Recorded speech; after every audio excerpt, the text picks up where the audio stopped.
It didn't occur to her that her email address was a reflection of her professionalism and a part of her identity, not just a communication method. And I see this constantly with students, that something as simple as an email address, recruiters are dying to have a reason to throw away a resume. They love it, it saves them time.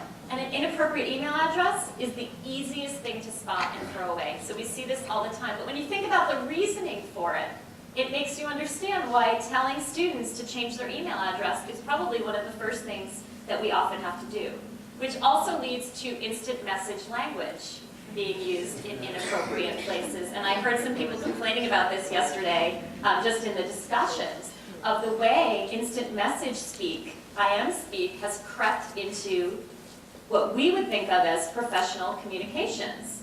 So how many of you get emails with phrases like LOL? Which means, okay, I'm going to admit it, so I want to ask how many of you thought it meant lots of love?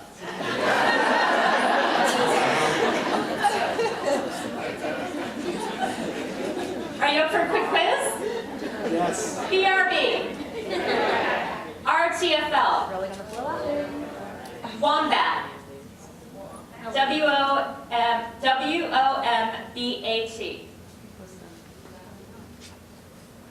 Waste of money, brains, and time.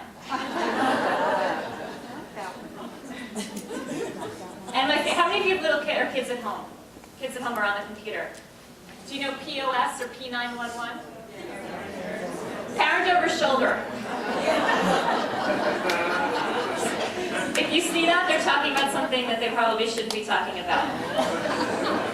But again, what's common sense to someone who's been in the working world is not common sense.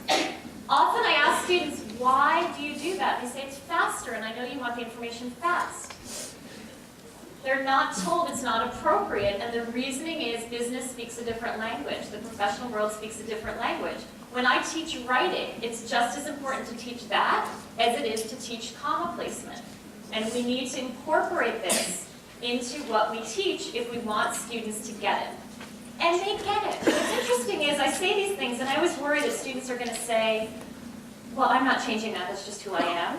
But they want jobs, and they want to do the right thing. They just want to be told exactly what to do down to a granular level of detail that might be surprising to many of us. It might be things you didn't think you had to teach. And here we get to the tragic experiences of Gen Ys.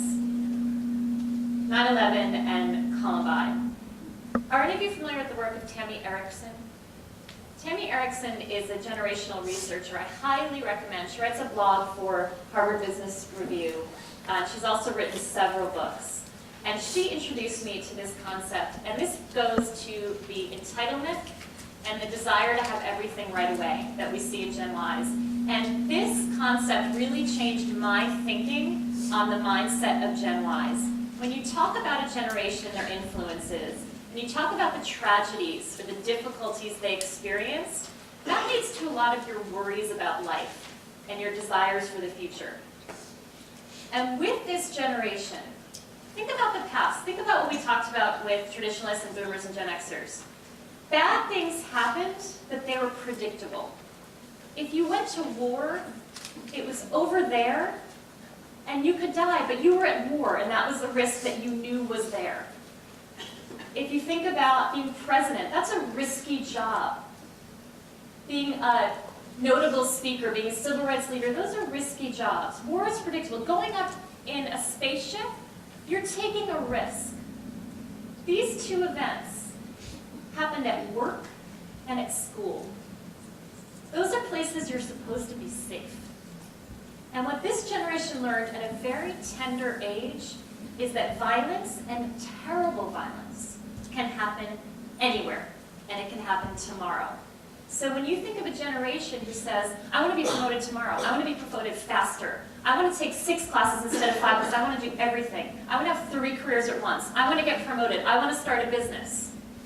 And if you think about the mindset, well, I might not be here tomorrow, it helps to explain that urgency And Tammy Erickson said a lot of people think Gen Y is going to grow out of this entitlement and the recession will change it. I don't think so. I think this is really deep. And it also helps to bring in mind technology. Because a cell phone is not just a lifeline, it's literally a lifeline. Because people call their loved ones from planes. And people called cell phones to call 911 during Columbine.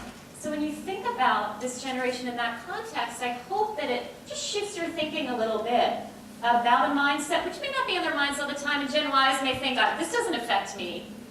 But I think it's something that we all need to keep in mind, that the carpe diem, I want everything right now, has some roots in some pretty difficult things that we absolutely all went through, but was particularly significant to people who were kids and teenagers at the time. So just something to think about in terms of influences on this generation. And what I want to talk about last in terms of influences are the new influences that we don't know yet how they're going to affect everybody. These are unprecedented times, as we've heard often during the past few months. The election of the first African American president and the worst recession, certainly in the lifetimes of Generation Y and in the memories of many of us. We don't know how these are going to affect this generation, but everyone in this room has an opportunity to have some of that effect. And many of you asked about marketing to Generation Y, reaching Gen Y, getting more people to come to career services. If you want to study the best case ever of marketing to Gen Y, whatever your politics, study the Obama campaign. Here's what I think they got right. Every single thing they did involved technology. Announcing Joe Biden by text message. Barack Obama is going to put all of his speeches and press conferences on YouTube. Change.gov is the website that they've started, so any one of us can go in and type in our ideas for how the country should lead. The message of hope and change to a generation that experienced everything we talked about.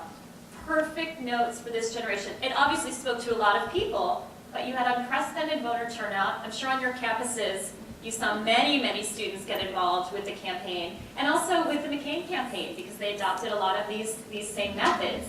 But it's a really interesting example of how to engage Gen Y. And with the recession, we don't know yet. I'm seeing it as an opportunity. I think there's a press opportunity to finally get those student newspapers to pay attention to what's happening in career services and to be part of this news story. But we'll see how these go, and I'm very excited to see how these change this generation and how these affect the next generation coming up. So it'll be interesting to watch those effects. So now that we've talked about some influences, how do these influences translate into what you can do as a career services professional, what we all can do for this next generation of leaders? And I like to use that phrase, next generation of leaders, and I heard Jenny use it a few times. We like to say it, but I think sometimes we say it and we're like, hey, yeah, they'll be leaders later. I just want to point out on Monday, the first Generation Y congressperson took his oath of office, 27-year-old Aaron Schock from Illinois, first U.S. congressperson born in the 1980s. He's 27 years old, so they are becoming leaders. They are leaders running our country right now. So this is very, very real and very, very exciting. And I haven't yet found out if he's on Facebook, but I'm working on it, so I'll keep you posted on that.